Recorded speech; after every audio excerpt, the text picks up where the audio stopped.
Quelle est la valeur ajoutée d'une combinaison entre coaching et sophrologie?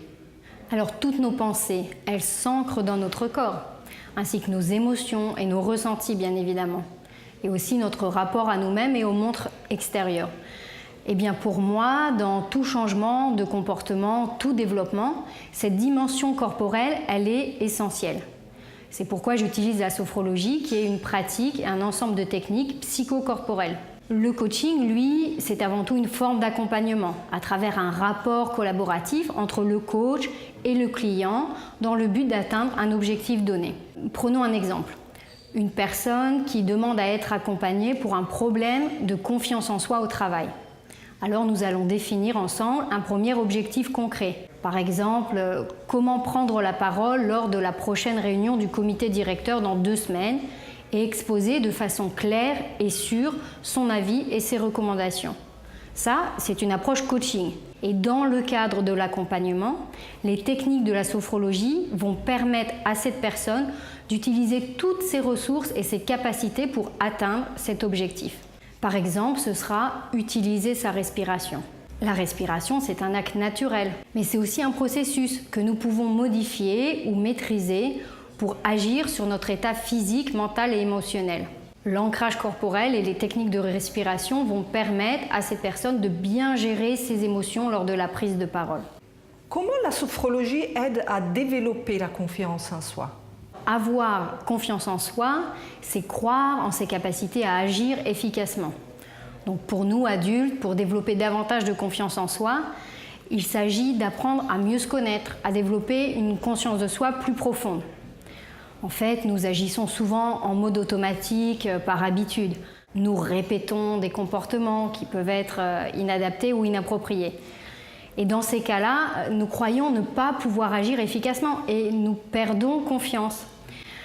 Et ce que j'observe dans mon travail, c'est que ce manque de confiance en soi, il freine les femmes dans leur action et dans leur épanouissement au travail.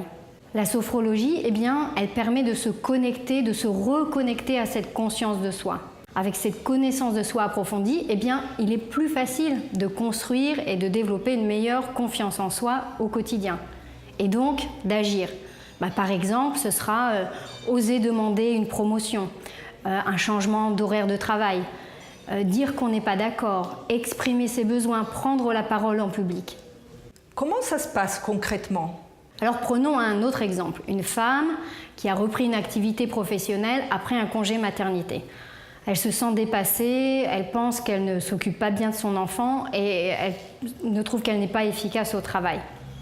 Alors ensemble, nous allons définir un objectif d'accompagnement sur plusieurs mois, avec des critères concrets qui concernent son identité de mère et son identité professionnelle.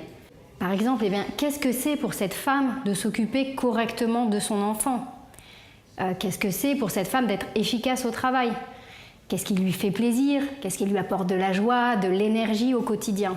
Et donc, l'accompagnement en coaching va amener cette personne à se poser un certain nombre de questions sur ce qu'elle pense, sur ce qu'elle croit, sur ce qu'elle ressent, sur ses comportements.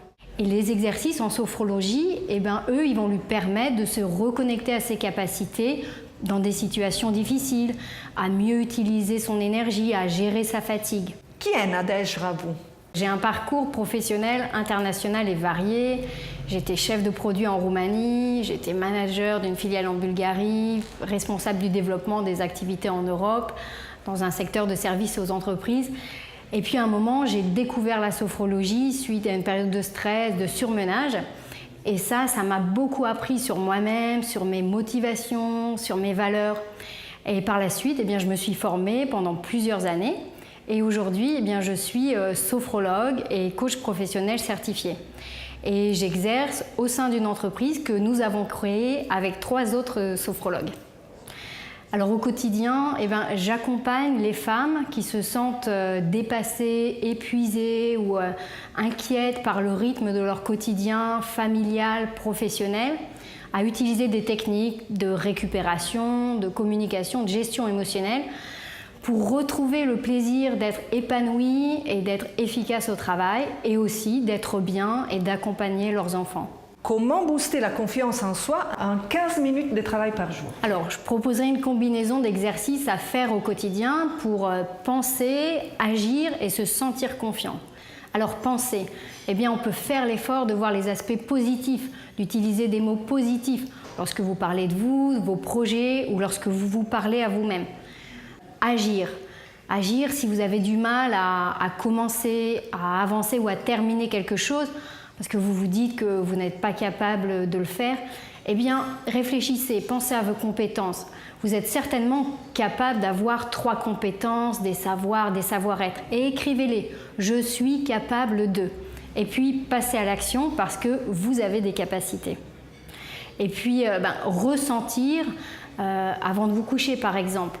Vous pouvez prendre le temps de vous reconnecter à vous-même. Prendre conscience de votre respiration, de votre corps, de tout ce que vous ressentez, de la tête jusqu'aux pieds. Inspirez, expirez et envoyez un message positif à l'ensemble de votre corps dans ce moment de détente.